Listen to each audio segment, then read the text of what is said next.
Olá, e aí? Imagina só se uma decisão de uma corte internacional pudesse simplesmente cortar pela metade uma pena de prisão aqui no Brasil. Parece coisa de filme, né? Mas não é. Aconteceu de verdade. Nessa análise, a gente vai mergulhar fundo para entender como a Corte Interamericana de Direitos Humanos está, na prática, sacudindo as estruturas do nosso sistema de justiça. Mas antes da gente começar com tudo, aquele pedido rápido que ajuda demais. Se você curtir, seguir e compartilhar este conteúdo, você dá uma força enorme para o canal continuar crescendo e trazendo mais análises como essa. É um gesto simples, sabe? Mas que pra gente faz uma diferença gigante. Então, vamos direto à pergunta de US$ 1 milhão. Uma corte internacional pode, de fato, alterar uma sentença aqui no Brasil? A resposta, meu amigo, minha amiga, está redefinindo os limites do que a gente entende por soberania jurídica. Para a gente entender isso na prática, vamos acompanhar uma verdadeira batalha judicial. Uma história que começa dentro de um presídio e vai escalando até chegar na mais alta corte de justiça do país. E para deixar tudo bem mais claro, vamos usar um caso hipotético, mas que é totalmente baseado em fatos reais, tá? Vamos chamar o nosso personagem de João. A jornada dele vai ilustrar perfeitamente o coração do nosso debate de hoje. A história do João começa com uma condenação, que poderia ser como qualquer outra. Só que ela rapidamente se transforma numa controvérsia jurídica daquelas, bem complexa, que coloca em xeque a relação entre o nosso direito brasileiro e as normas internacionais de direitos humanos. Olha, a linha do tempo aqui é a chave de tudo. Pensa só, em 2018, a Corte Interamericana de Direitos Humanos olha para as condições do presídio IPPC e dá um basta, determinando que a pena de todo mundo ali vai valer o dobro. Pouco depois, em 2019, o nosso personagem, o João, começa a cumprir pena exatamente naquele lugar. Só que aí, em 2020, o Estado chega e fala: opa, o problema da superlotação já foi resolvido. É nesse momento que a batalha jurídica começa pra valer.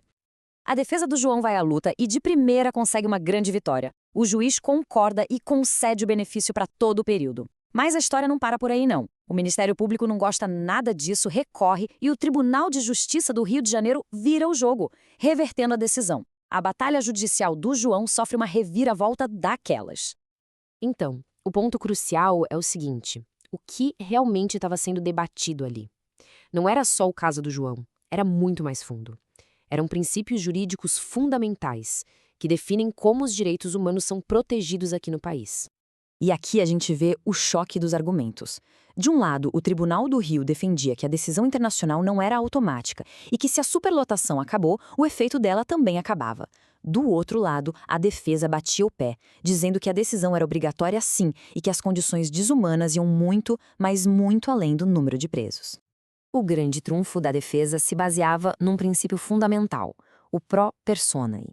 O nome pode parecer complicado, mas a regra é clara. Sempre que uma norma de direitos humanos pudesse ser interpretada de mais de um jeito, o juiz deve escolher a interpretação que mais protege a pessoa. Esse conceito é a chave para entender tudo o que vem a seguir. Sacar esses argumentos é crucial para a gente entender o desfecho dessa história. E olha, se essa análise está ajudando a clarear as coisas, que tal compartilhar com quem também se interessa pelo assunto? Enviar para um amigo ou num grupo ajuda o nosso canal a levar essa discussão para muito mais gente. Com a derrota no Rio, o caso do João subiu. Foi parar no Superior Tribunal de Justiça, lá em Brasília. A expectativa era enorme. O que será que o STJ ia decidir? O veredito final estava prestes a sair. E a pergunta que não queria calar era: e aí, STJ, vai manter a decisão do Rio ou vai concordar com a defesa do João? A resposta foi um sonoro sim! O STJ acolheu o pedido da defesa. Uma decisão que, de fato, mudou as regras do jogo. E se liga só nesse trecho da decisão que é matador. A quinta turma do STJ foi categórica. O benefício vale para todo o período, não importa se a superlotação acabou ou não. A razão para isso é o ponto central da nossa análise. A lógica do STJ se apoiou em 3 pilares muito fortes. Primeiro, a decisão da Corte Internacional é vinculante, ou seja, é obrigatória, não é uma sugestão. Segundo, a interpretação da lei tem que seguir o princípio vale para todo o período da pena, mesmo que as condições tenham melhorado no meio do caminho. Certo. O caso do João foi resolvido. Mas e aí? O que essa decisão significa na prática para o direito brasileiro como um todo? Vamos dar uma olhada nas consequências mais amplas disso?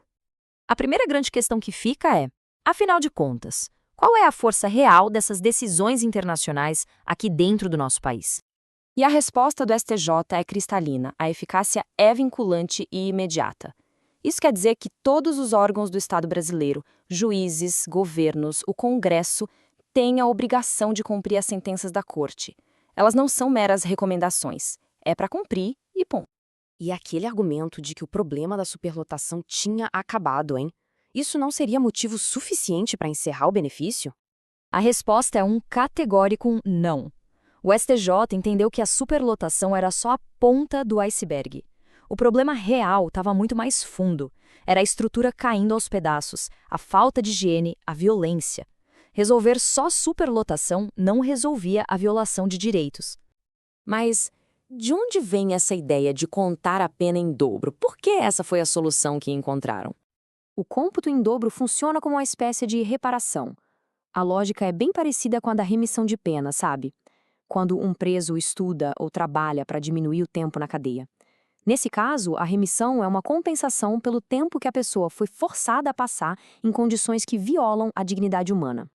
E tudo isso nos deixa com uma pergunta final para reflexão. Este caso abre uma discussão muito maior. Até onde devia a influência de cortes internacionais no sistema de justiça e na soberania de um país? É uma pergunta bem complexa, que com certeza ainda vai gerar muito debate. E com essa reflexão a gente encerra a nossa análise de hoje. Muito obrigada pela companhia e para não perder os nossos próximos debates, já sabe, né? Segue o Direito Cast lá no Spotify. Ah, e só mais um lembrete. Não esquece de deixar o like. Parece pouco, mas faz uma diferença enorme para que o nosso trabalho chegue a mais gente. E claro, para continuar acompanhando as nossas análises em vídeo, é só encontrar a gente como Direito Cast no YouTube e no TikTok. A gente se vê na próxima.